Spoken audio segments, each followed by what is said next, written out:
So, Ted, should we show everybody what Daddy did to destroy his indestructible Gorilla ladder? So, I've had this ladder for several years and I beat the living crap out of it, but generally I've always treated it fairly well. Until today, when it just inexplicably blew apart on me. You can see the tear mark there. Let me go to the other side. So you can see that it's completely torn through on the other side too. So that this angle here is supposed to be right up here. This whole hinge piece is completely destroyed. And I have no idea who would have backed over that with a very large truck. Wasn't me, was it, Ted? I did not back into my ladder. In all fairness to me, I did stop. Well, the person who ran my ladder over did stop when they ran it over.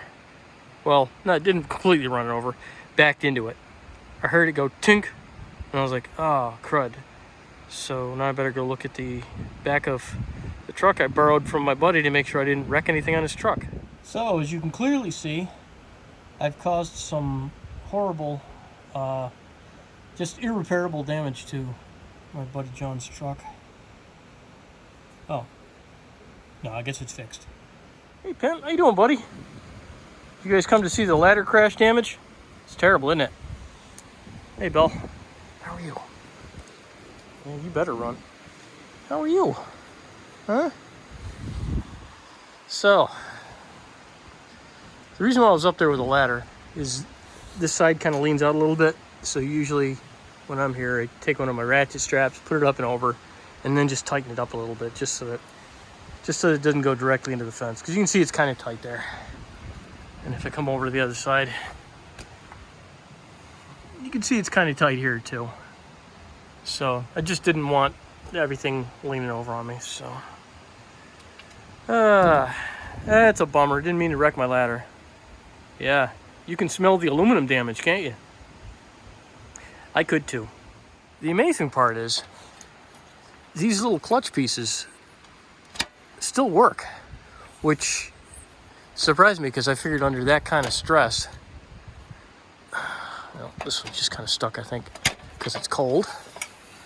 But like I can still open up the ladder.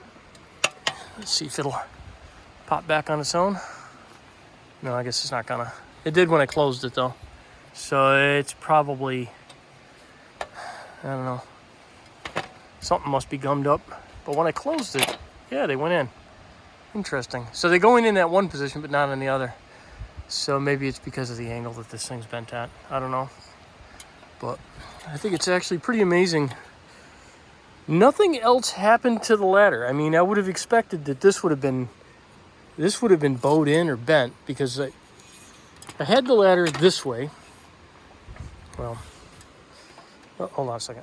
With the back of the truck being here, so I basically walked up one side of the ladder, grabbed the rope that's on the truck, and then climbed into it. So when I backed up, I hit this thing.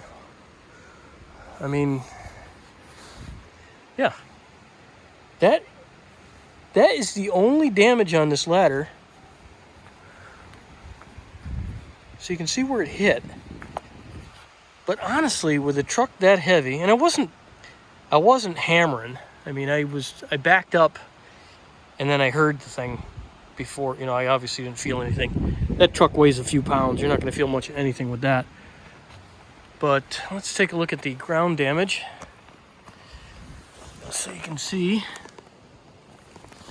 that it kicked up the grass a little bit when the ladder dug in. But other than that, I mean, there was no telltale indicators. I would have thought that this aluminum ladder would have just folded up completely. And the only thing that failed was that spot up top. So I mean, it ripped this thing completely in half. So the ladder's completely unusable now.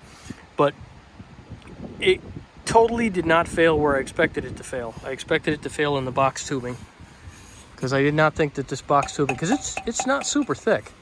I did not expect it to do that well. So yeah, I am super impressed. Thanks, Gorilla Ladder. I will definitely buy another one of you. And this one will probably get repurposed somehow. So it won't be a total loss. It'll just be two separate, smaller ladders now. All right, interesting development. Sorry about the wind noise if you're hearing that. The side that got hit is perfectly straight. The side that didn't get hit got bowed. So I couldn't see it, but it got bowed because I can't get this thing to close at all. This is not going in. So I'm gonna pull that out and take a look and see how bad that is. I'm not sure if this is showing up on camera or not, but right here you can see some super tiny fissures starting, because that's not anywhere else. You can see your striations from the ladder go that way. Then you get up to here and you can see where it must have had like a slight bend here. So this is on the opposite side of the ladder. I thought that was kind of interesting because the side that took the hit from the truck doesn't have any marks on it at all. The side that didn't is the one that took the full weight. So that must be because the legs dug in and it just acted like a lever and bent itself. So that's something. All right, Gorilla Ladder, I salute you. You did as good as you could have. Go ahead, come on, hop in, get in. Okay, you wait for me there. I gotta get the door. Time to put on the door. It looks sunny out, but it's like 30. 1 hour later. Okay, so I've had a few people who've asked why I even get into the truck. Why don't I just push it in with the machine? Which is what I've been doing up to this point. So you can see how high I've got it in here. And no matter how much I push at that point, my bucket can only come in and then tip, and it's only about 6 inches above the deck here. And I can only get so much push on that. My tractor's not that big. So this is essentially filling, let me go to a wide. This is essentially filling the equivalent of what like a 9-foot bed would be. Unfortunately, this truck here, this is not a 9-foot bed. And there is just no way that I can push any farther. I've got, I've got no way to really build any kind of ramp or anything like that. Otherwise, I'd either lower the truck by digging a hole or doing something. But it didn't happen with this. And for the amount of times of the year that I do this kind of thing, just wouldn't be worth it. But the next time around, I'll probably try and find a shorter dump truck. I'm in the works for looking for one of those now. If I could find a normal sized dump truck that I could dump over the side, like I had with my old one, I'd be rocking. But this is just, this is a little bit much for my tractor.